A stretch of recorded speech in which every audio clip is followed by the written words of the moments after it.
Hare Krishna, Radhe Radhe. Welcome to my channel Laddu Gopal की सेवा ज्ञान भक्ति। कैसे आप सभी लोग? आशा रखती हूँ अच्छे ही होंगे। तो आज के इस वीडियो में हम जानने वाले हैं कि सर्दी के मौसम में लड्डू गोपाल की सेवा कैसे करनी चाहिए।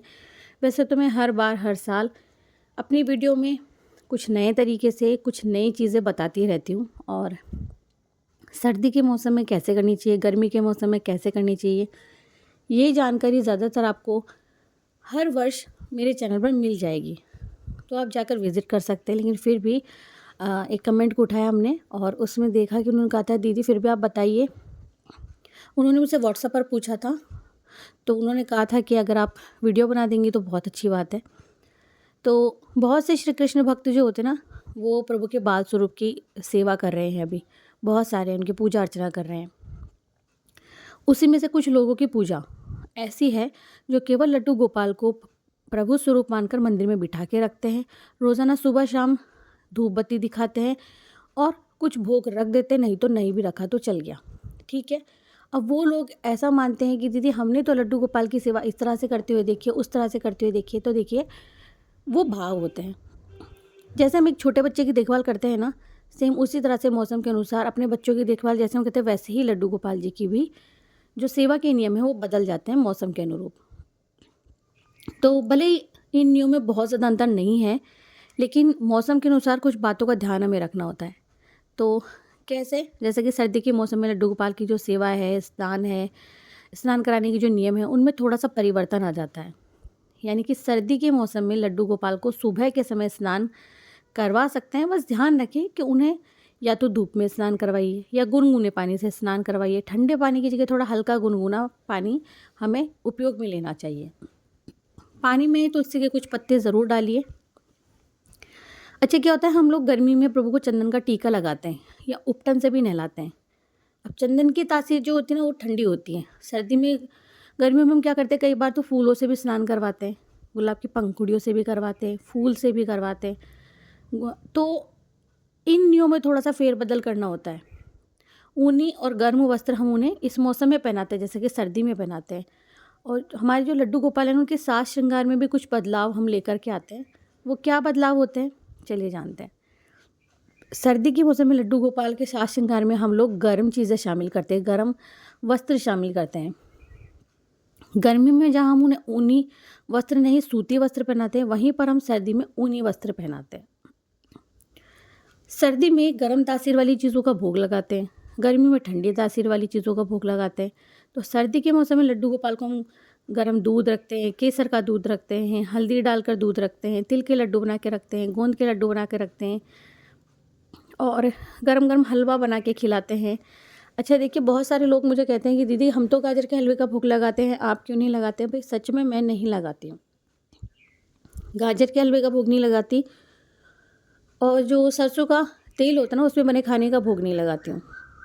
अगर इसी के विपरीत देखें ना, तो मेरे ससुराल में इन चीज़ों को नहीं मानते हैं, सॉरी पीहर में नहीं मानते हैं, ठीक है। वहाँ गाजर के हलवे का भोग लगाते हैं। अच्छा, कुछ बातें और होती हैं जिनका ध्यान हमें रखना होता है, जैसे कि गर्म बिस्तर पे सुलाना, गर्म चादर बिछा के फिर उन्हें सुलाना, उनके लिए रज़ाई बनाना। रज़ाई जैसे हम लोग रज़ाई ओढ़ के सोते हैं, थोड़ा जल्दी सुला देना, है ना। और गर्म कपड़ों का ही उपयोग करते हैं हर जगह, चाहे वो टॉवल ही क्यों ना हो। तो सर्दी के मौसम में बस कुछ कुछ नियम ऐसे होते हैं कि जो गर्मी में होते हैं उसका बिल्कुल विपरीत सर्दी के मौसम में होता है।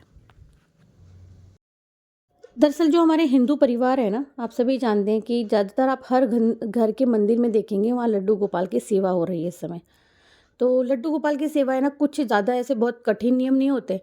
बस वैसे ही करनी चाहिए जैसे हम अपने बच्चे की सार संभाल करते हैं, बच्चों को देखते हैं घर में, बच्चों को बार बार भूख लगती है तो हम लोग खाने के लिए देते हैं ना, बस उसी तरह से लड्डू गोपाल को भी बार बार भूख लगाना चाहिए। तो इनके यहाँ लड्डू गोपाल की सेवा को मात्र केवल 1 साल हुआ है। ये कह रहे हैं कि मैं नहीं जानती हूँ उनकी सेवा कैसे करते हैं।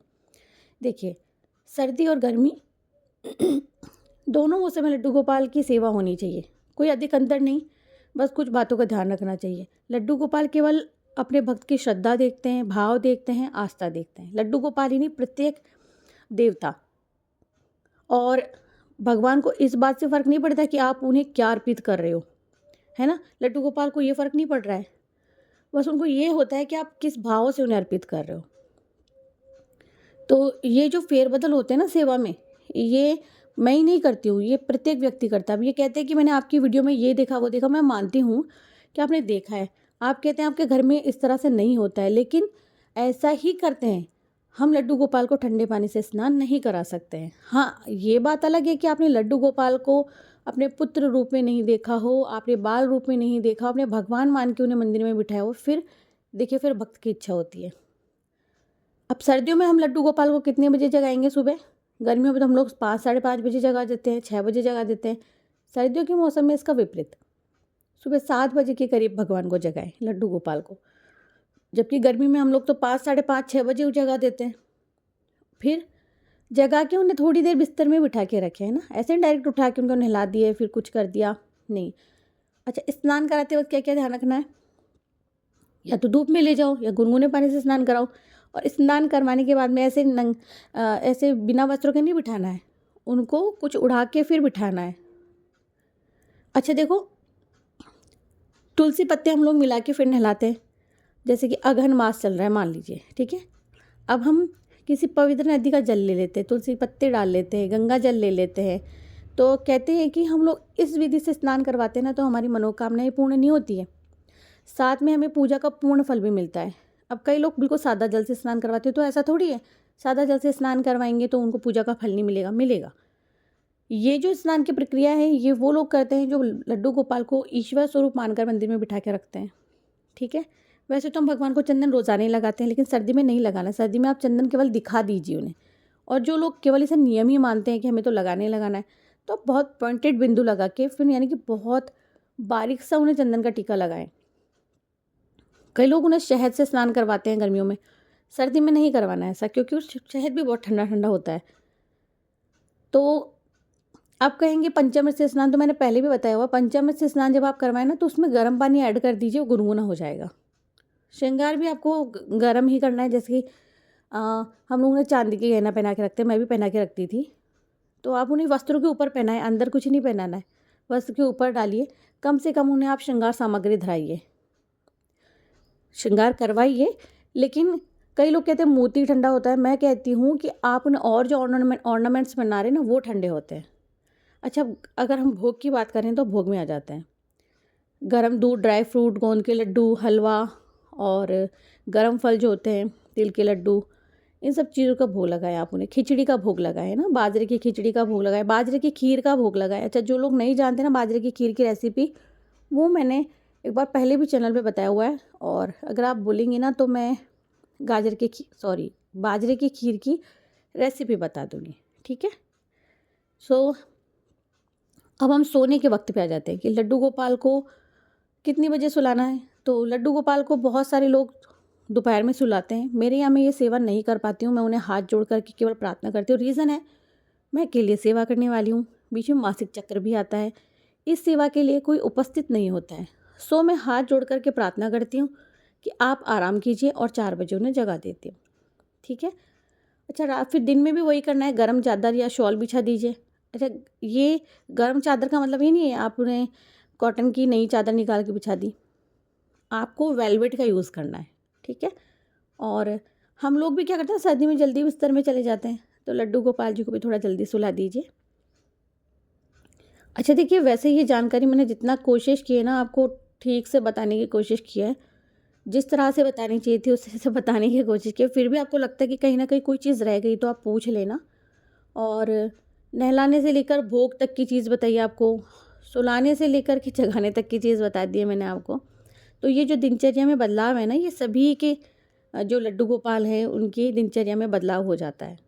जैसे कि मैं तो अभी जब सिगड़ी लगाती हूँ तो लड्डू गोपाल जी को थोड़ा सा है ना सिगड़ी के पास भी बिठाती हूँ।